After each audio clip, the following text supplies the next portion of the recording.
श्री राम जय जय राम, जय जय विघ्न हरण हनुमान। भक्तराज हनुमान भाग 20।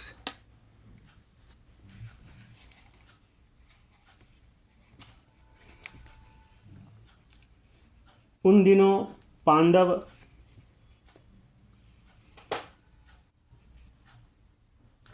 कायक वन में थे। एक दिन द्रौपदी के सामने हाथ में हवा में उड़ता हुआ एक बहुत ही सुंदर और सुगंधि युक्त पुष्प आया। द्रौपदी ने भीम से और फूलों के लिए प्रार्थना की और वे जिस ओर से फूल आया था उस ओर चल पड़े। भीम को अपने बल का घमंड था और वे कोई काम करने में कभी कुछ सोचते विचारते नहीं थे। हनुमान ने सोचा कि भीम मेरा ही भाई है, उसके मन में गर्व नहीं होना चाहिए और इस समय वह जिधर जा बढ़ रहा है उधर बड़ा खतरा है।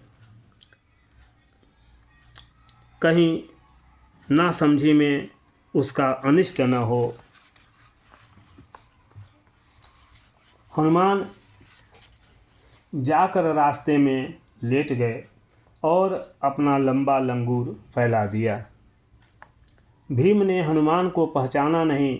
उन्होंने कहा, बानर अपनी पूंछ हटा ले, नहीं तो मैं उसे तोड़ डालूंगा। हनुमान ने अपने को पीड़ित सा बना लिया और कहा, भाई मेरी पूंछ बहुत बड़ी है, तुम अभी जवान हो, बली हो, इसे लांघ कर चले जाओ या इसे हटा दो। भीम ने कहा, तुम्हारी पूंछ चाहे जितनी बड़ी हो, जैसे मेरे बड़े भाई हनुमान ने समुद्र लांघा था वैसे ही मैं तुम्हारी पूंछ लांघ जाता, परंतु सबके शरीर में भगवान रहते हैं, इसीलिए किसी को लांघना उचित नहीं है। मैं तुम्हारी पूंछ हटा देता हूँ। उन्होंने पहले एक हाथ लगाया परंतु पूंछ न हिली, दोनों हाथ लगाया फिर भी जैसी की तैसी अटल रही। उनके शरीर में पसीना आ गया, वे थक गए परंतु पूंछ न हटा सके। अब भीम को ध्यान आया। अभिमान टूटते ही वे हनुमान को पहचान गए। उन्होंने अपने कृत्य पर पश्चाताप किया, क्षमा मांगी और हनुमान ने बड़े प्रेम से उन्हें गले लगाकर भगवान राम की कथा सुनाई। भीम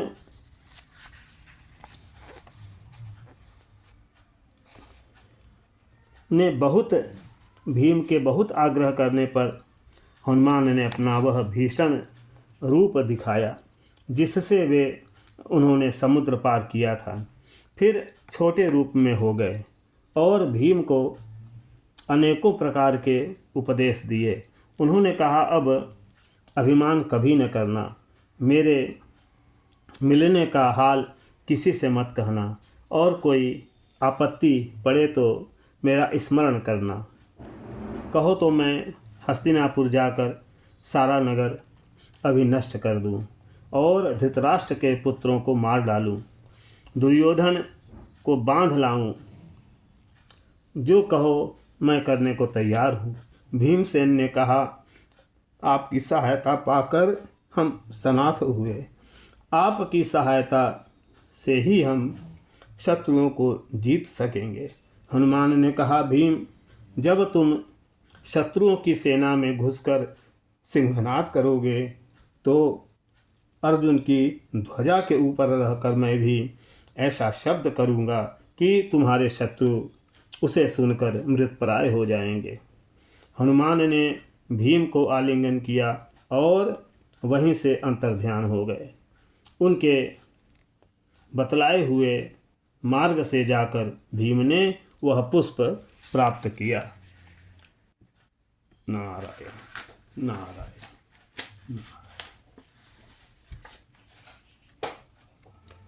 हनुमान में अभिमान की तनिक भी मात्रा नहीं है। हनुमान के जीवन में कभी अभिमान देखा ही न गया।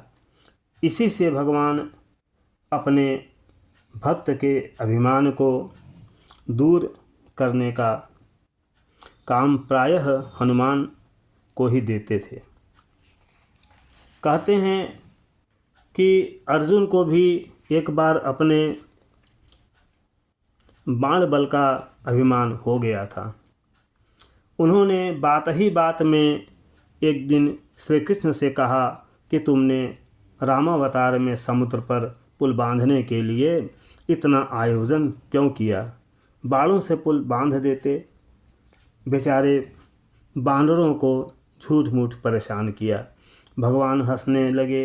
उनका हंसना ही तो लोगों को भुलावा देने वाली माया है।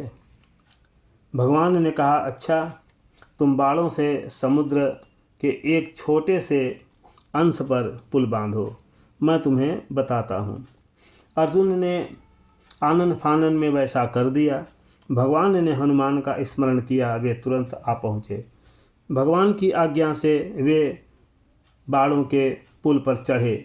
उनके चढ़ते ही पुल चरमराकर टूटने लगा। वे उस पर से उतर आए। अर्जुन ने देखा कि भगवान की पीठ पर खून लगा हुआ है। पूछने पर मालूम हुआ कि यदि भगवान अपनी पीठ लगाकर उस पुल को न रोक रखते तो वह हनुमान के लिए दिए धंस जाता और अर्जुन की बड़ी हंसी होती। भगवान ने कहा, ऐसे ऐसे अनेकों बानर थे, वे बाण के पुल पर से कैसे जाते? अर्जुन की समझ में बात आ गई। उनका गर्व भंग हो गया। अर्जुन भगवान की आज्ञा से हनुमान की बड़ी आराधना की। उनके मंत्रों के पुरस्चरण किया। हनुमान ने वर दिया कि मैं सदा तुम्हारी सहायता करूँगा और भावी युद्ध में मैं तुम्हारे रक्षक, तुम्हारे रथ पर बैठकर तुम्हारी रक्षा करूँगा। कहते हैं कि महाभारत युद्ध में अर्जुन के बाणों से सबके रथ बहुत दूर दूर जा गिरते, परंतु किसी के बाणों से अर्जुन का रथ पीछे नहीं हटता था। एक बार कर्ण के बाण से अर्जुन का रथ कुछ थोड़ा सा पीछे हट गया। इस पर युद्ध भूमि में ही भगवान श्री कृष्ण ने कर्ण की भूरी भूरी प्रशंसा की। अर्जुन ने पूछा, भगवान, मेरे बाण से कर्ण का रथ बहुत पीछे हट जाता है और उसके बाण से मेरा रथ बहुत थोड़ा सा पीछे हटा है, फिर उसकी प्रशंसा करने की क्या बात है? भगवान ने कहा, अर्जुन, तुम्हारे रथ पर हनुमान बैठे हुए हैं, नहीं तो अब तक तुम्हारा रथ भस्म हो गया होता। उनके बैठे रहने पर भी रथ का पीछे हट जाना कर्ण की बहुत बड़ी वीरता का सूचक है। अर्जुन का समाधान हो गया। महायुद्ध के अंत में जब हनुमान अर्जुन के रथ से कूद पड़े तब उनका रथ जलकर राख हो गया। यह हनुमान का ही प्रताप था कि अर्जुन इतनी वीरता के साथ लड़ सके। जय श्री राम। श्री राम जय राम, जय जय राम, जय जय विघ्न हरण हनुमान।